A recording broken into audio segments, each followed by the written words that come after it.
So angular momentum is similar to momentum, linear momentum, and it has something to do with angular velocity and also the rotational inertia, just like linear momentum is related to linear inertia of the mass and also the velocity. So let's take a look at angular momentum. We use the symbol L for angular momentum and the inertia and the velocity, right? So we have the linear momentum P as a comparison. P is equal to mass, that's also inertia, and the linear velocity, right? So angular momentum L is related to these quantities. And let's take a look at the unit of angular momentum. And the rotational inertia has kilogram meter squared. And angular velocity is radians per second. And I think I've discussed this before. Radians is not a unit. So it's an arc length over a radial length. So it's a fraction between the length and another length. And that is a dimensionless factor. So it just provides this per second instead of a radians per second. And this has something to do with force. The kilogram meters per second squared. This is Newton, right? Newton is kilogram meter per second squared. And we need a meter because we had a meter squared.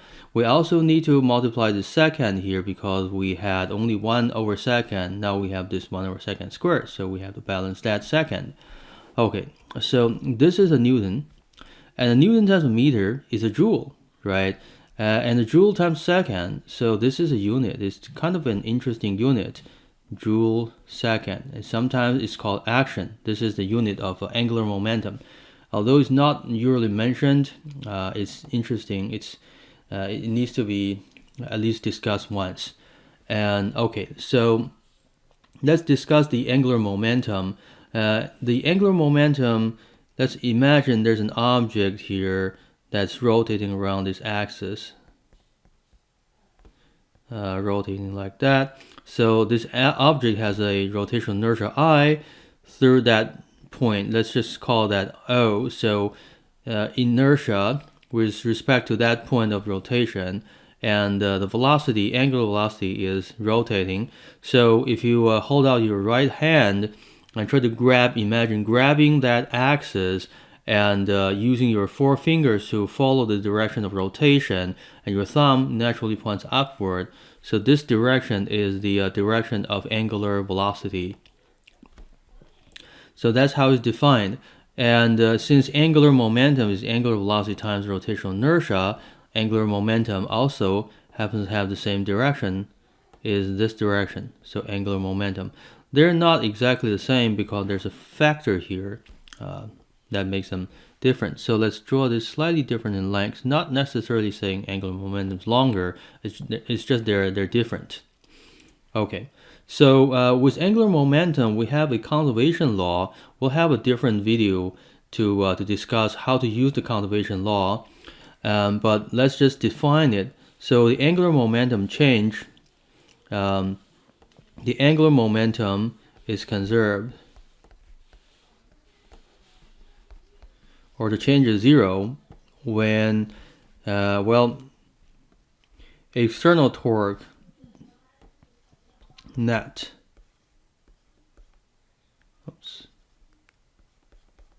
So net external torque adds to 0.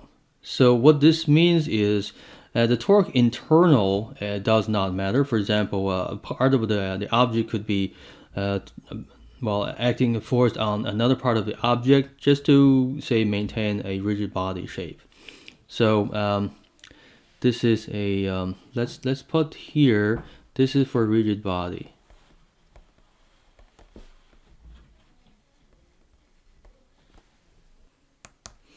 Okay, so back to the conservation law. So under this condition, when there's no external torque, such as this object just spinning on its own along this axis, then the angular momentum is a conserved quantity. Being conserved, it's very useful because you can use before a certain process equals after a certain process. You can even have collisions, angular collisions. such as spinning disks colliding into another spinning disk, or say someone just throws a ball and maybe a football, and somebody else catches it because the throw gives the football some angular momentum. So catching it means colliding into it, right? So if you're say sitting on a let's say a rotation stage, and you're handed some rotating object, you can actually experience this. If you turn the object around, you could be spinning on the rotation stage. But what I want to do here is let's focus on this. Say if you have a constant angular momentum, I omega, what if somehow this I goes up? Well, let's think about what happens before the how. So if this goes up, that has to come down to maintain a constant L, right? So how do you increase the rotational inertia? Well, rotational inertia is not like mass, right? Mass, if you have a rigid body, you cannot get rid of mass or accumulate more mass if you have this one rigid body. But rotational inertia is not, right? So let me remind you, rotational inertia of a point mass is mr squared, right? And rotational inertia of disk or rings and such, they have their own expressions. But if you look at it, if you just change the distance, if you increase the distance of a mass, you increase rotational inertia. So overall, if you increase distance, kind of spread out your different pieces, this angular moment rotational inertia will increase, and as a result, the rotation will actually slow down. Okay, so let me pause here and copy paste some diagrams to show you some effects of that. Alright, copy pasted. So I have this little interesting thing here. You can call it a clutch. So 4 sections here, I shaded them in different red strips directions. So this thing is rotating at the moment. It's rotating around this axis. So we can imagine all these pieces, they have rotational inertia. The easiest way to imagine how much rotational inertia is to see the block. See here, I have a square block. Here's another square block with the same exact distance to the axis rotation. So that square block, double, triple, quadruple, right? 4 blocks worth of rotational inertia. And these further out, they are further away, so they contribute less. Nevertheless, they still contribute, right? So 4 that are so there 4 that are closest, and then 4 that are, say, 2 steps away, or one block length away. So 4 plus 4. All right, so let's imagine these dots are hinges. So as I spin, the hinges start to become loose, and the object starts to open up, just like that. This actually starts to open up, and this side starts to open up. And as this opens up further, and this goes down, goes out further, it comes out, and this piece that's here closest is still kind of close, but this piece has basically spun out further. These square pieces have spun out further, so you can imagine the rotational inertia will increase. And then as we spin further, this just starts to open up more, like a clutch would do. So now we have even bigger rotational inertia. And as the clutch completely pops out, we have this situation here. If you look at how many blocks, we have 1 block that's closest, 2 blocks closest, and 2 blocks that are 1 distance away. And then we have 2 blocks that's 2 distances away, and 2 blocks are 3 distances away.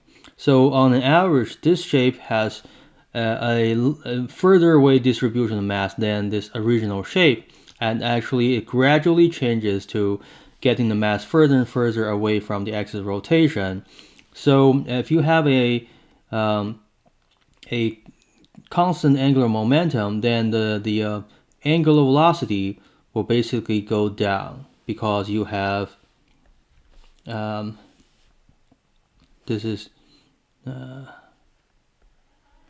so decreasing, and at the same time, the rotational inertia is increasing because you open up, you get more distance, right? So this is increasing.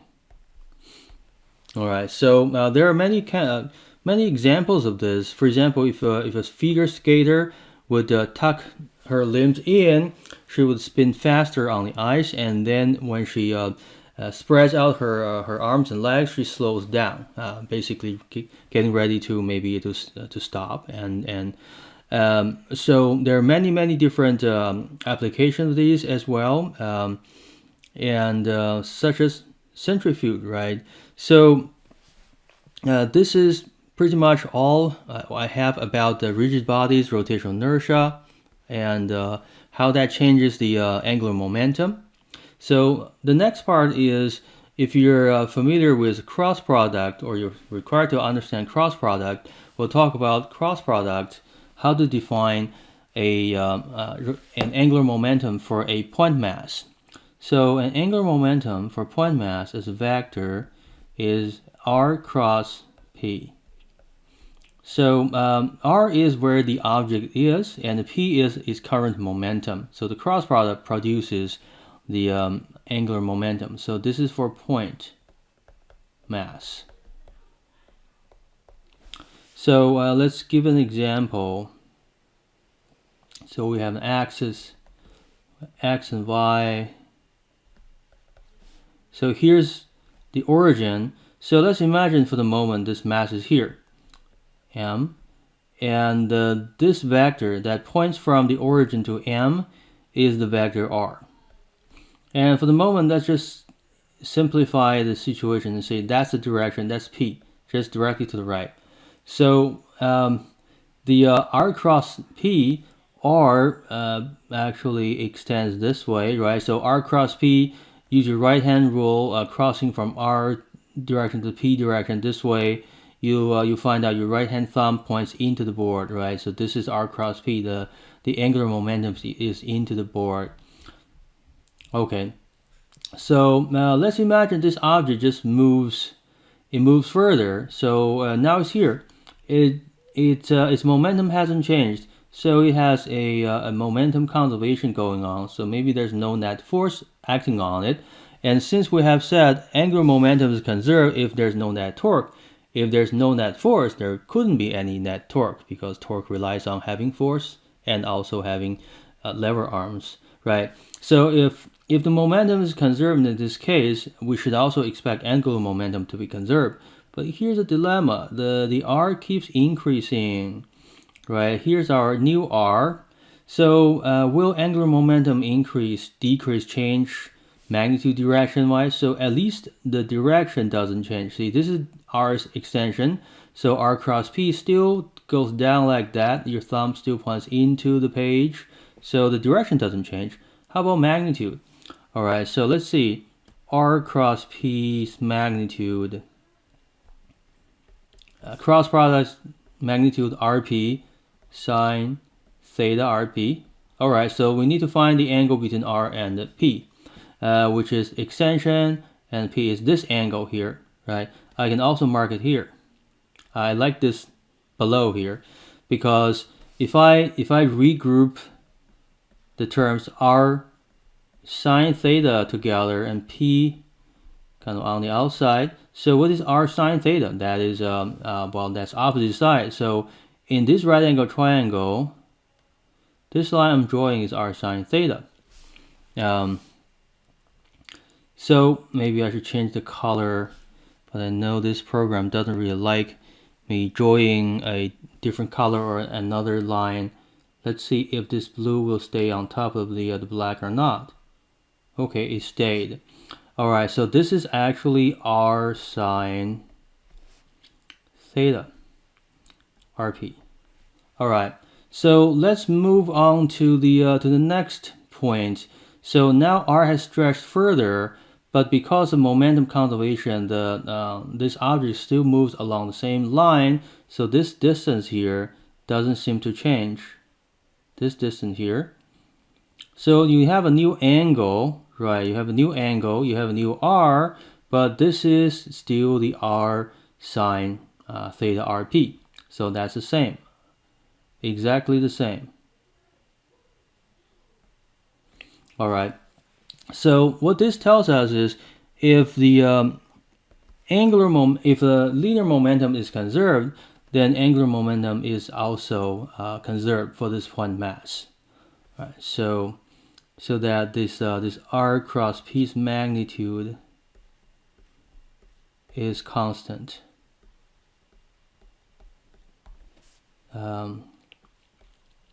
For point mass.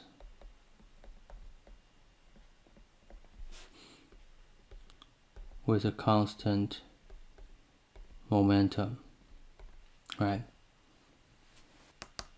Okay, so one last thing to add on to this is, well, what is this expression here? I know that we can use the linear momentum mass times velocity just to say, well, that maps into angular momentum's rotational inertia times angular velocity or rotational velocity, whatever it is, right? So I can say they just map into each other, but there's actually a proof to do it.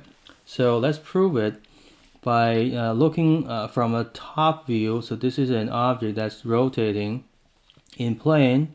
So it's rotating like this, and we have a point. This is our axis of rotation. So we'll pick an arbitrary point on the object. This is a rigid body, by the way. So a rigid body, any arbitrary point, this point has a mass on it. So maybe you don't really like the idea of a point, but maybe you like the idea of a little block, right? A little delta mass, whatever that is you like. It's right there, part of this object. And if you stack enough of these little pieces, you can reproduce the whole object. Okay, so at the moment, the object, this M here, is r away from the axis of rotation. And we'll calculate the angular momentum of this object using our point mass calculation, r cross p. Okay, so which way is p then? Well, r is this way. Because this is a rigid body, this point has to follow this circle, right? So it is pointing like this, right? It has to be perpendicular to r in order to trace a circle, right? Otherwise it wouldn't trace a circle. So now we have r perpendicular to p, so r cross p is simply r times p. And the direction, if you extend r out and use r cross p, that's this way, right? So that is going to be out of the board. So I'll just draw this dot like an arrow head pointing out. So that's the direction. You can call it z if you want, but I like to use this more descriptive symbol. So r times p now. And now let's drop the direction. Just talked about the magnitude. So this L is just rm mv. And because of the rigid body, the v is proportional to angular velocity with a distance r as a proportionality factor. So this is actually rm omega r. So now we have mr squared times omega. And this happens to be the rotational inertia of a point mass, and that's an omega. So if this arbitrary point's angular momentum is its own rotational inertia times this common angular velocity due to the rigid body situation, then any point will have the same exact angular velocity, but they have their own individual rotational inertia due to their distances and maybe different sizes of different masses, different density, whatever it is, they have this constant here. So this L total will be this, and then you sum up all those little pieces, or you can say that you integrate all those small pieces rotational inertia, and that should get you the total rotational inertia times angular velocity. So that is how we got the rigid body's expression I times omega. Thank you.